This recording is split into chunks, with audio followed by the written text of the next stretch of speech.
আমি নিয়ে এসেছি আলু দিয়ে কাতলা মাছ দিয়ে পাতলা ঝোল। গরম ভাতের সাথে খেতে খুবই টেস্টি এবং দুর্দান্ত টেস্ট। নমস্কার বন্ধুরা, আমি টুম্পা আবারও চলে এসেছি আমার এই ছোট্ট রান্নাঘরে। সকল বন্ধুদেরকে অনেক অনেক অভিনন্দন, ভালোবাসা রইল।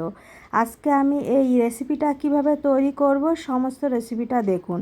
প্রথমে আমি কাতলা মাছগুলো ভালো করে ধুয়ে নিয়েছি, আর এখানে দুটো আলু নিয়েছি, আলুগুলো আমি কেটে নেব।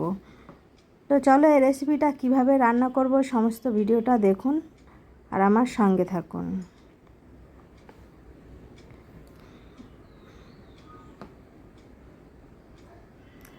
আলুগুলো লম্বা লম্বা করে কেটে নিয়েছি, এখানে টমেটো কুচি নিয়েছি, পেঁয়াজ কুচি নিয়েছি, আর মাছগুলো তো ধুয়ে নিয়েছি। এখন আমি মাছের মধ্যে লবণ দিয়ে দিচ্ছি এবং হলুদ দিয়ে দিচ্ছি। এগুলো আমি সুন্দরভাবে লবণ হলুদ মাখিয়ে নেব।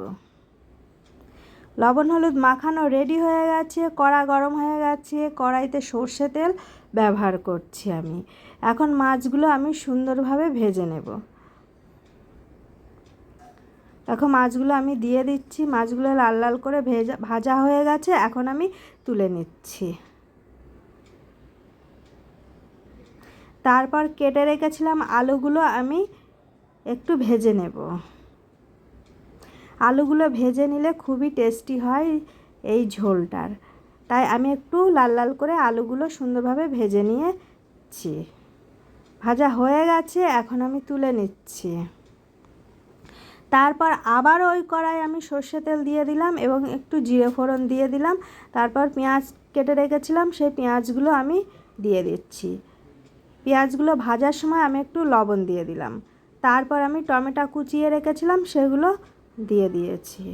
এখন সুন্দরভাবে টমেটো আর পেঁয়াজটা ভালো করে ভেজে নেব।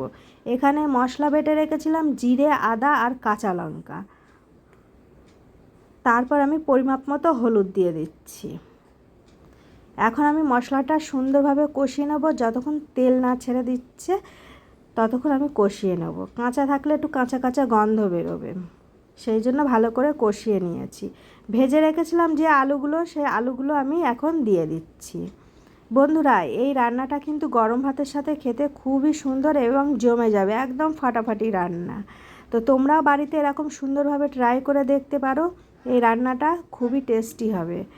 তো দেখো এখন আমার সুন্দরভাবে মশলা দিয়ে আলু দিয়ে কষানো হয়ে গেছে। আমি এখন পরিমাপ মতো জল দিয়ে দিচ্ছি। তোমরা যেমন ঝোল রাখবে তেমনভাবেই জলটা দিতে পারো। তারপর আমি কাঁচা লঙ্কা কেটে রেখেছিলাম, সেগুলো আমি দিয়ে দিচ্ছি। এখন আমি ঢাকা দিয়ে রেখে দিলাম। তো দেখো ঝোলের কালারটা কত সুন্দর এসেছে। এখন কাতলা মাছগুলো ভেজে রেখেছিলাম, সেগুলো আমি দিয়ে দিচ্ছি। কাতলা মাছ শরীরের পেশি মজবুত করে এবং সহজে হজম হয়। বেশি তেল মশলা দিয়ে রাঁধলে গ্যাস্ট্রিক বা অ্যাসিডিটি হতে পারে। তো দেখো খুব সুন্দরভাবে ঝোলটা ফুটছে আর কালারটা কিন্তু দুর্দান্ত কালার এসেছে। অসাধারণ একটি রান্না। তো এখন আমি নামিয়ে নিচ্ছি। তো বন্ধুরা, আমার রেডি হয়ে গেছে কাতলা মাছ দিয়ে আলু দিয়ে পাতলা ঝোল। তো এই রেসিপিটা কেমন হয়েছে সবাই কমেন্টে জানাবে। আর এরকম নতুন নতুন রেসিপি দেখার জন্য আমার সঙ্গে থাকুন। আজ এই পর্যন্ত, দেখা হচ্ছে অন্য কোনো ভিডিও।